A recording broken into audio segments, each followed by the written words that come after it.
হংকংয়ের বিপক্ষে একমাত্র দেখায় হারের দুঃস্মৃতি থাকলেও এবার স্পষ্ট ফেভারিট ছিল বাংলাদেশ। এশিয়া কাপের মুখোমুখি লড়াইয়ে মাঠেও দাপট বজায় রেখেছে লিটন দাসের দল।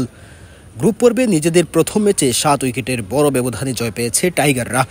আবুধাবির আবু জায়েদ স্টেডিয়ামে হংকংয়ের দেওয়া 144 রানের লক্ষ্যে ব্যাট করতে নেমেছিল বাংলাদেশ দল। শুরুতেই দলকে উড়ন্ত শুরু এনে দেন ওপেনার পারভেজ হোসেন ইমন, তবে বেশিক্ষণ স্থায়ী হতে পারেননি ক্রিজে। 14 বলে 19 রানের মাথায় আয়ুষ শুক্লার বলে ক্যাচ দিয়ে ফিরে যান তিনি।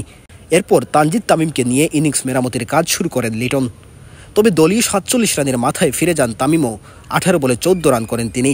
খানিকটা চাপে পড়ে যায় বাংলাদেশ দল, যদিও সাময়িক সেই চাপ সামলে দেন লিটন ও তাওহিদ হৃদয়। এই দুই ব্যাটার মিলেই দলকে জয়ের বন্দরে নোঙ্গর করাতে থাকেন। একসময় দুজন তুলে নেন 50 রানের জুটি, যদিও কিছুটা ধীর গতিতেই এগোতে থাকেন দুই ব্যাটার। এর আগে দিনের শুরুতে টস জিতে বোলিং করার সিদ্ধান্ত গ্রহণ করে বাংলাদেশ। এদিন টাইগারদের জন্য চ্যালেঞ্জিং লক্ষ্য ছুড়ে দেয় হংকং। নির্ধারিত 20 ওভারে 7 উইকেটে 143 রান সংগ্রহ করে দলটি। দলের হয়ে সর্বোচ্চ 42 রান করেন নিজাকাত খান। বাংলাদেশের হয়ে 2 উইকেট নিয়ে সেরা বোলার ছিলেন তানজিম সাকিব, তবে ইনিংসের দ্বিতীয় ওভারেই বল হাতে নিজের প্রথম সাফল্য পান তাসকিন আহমেদ। হংকংয়ের ওপেনার আংশুমান রাতকে উইকেটের পেছনে ক্যাচ দিয়ে ফেরান তিনি। এই ব্যাটার ফেরেন 4 রানে।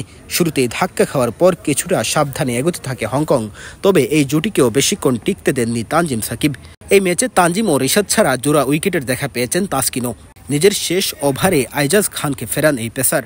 আগামী শনিবার নিজেদের দ্বিতীয় ম্যাচে শ্রীলঙ্কার মুখোমুখি হবে বাংলাদেশ।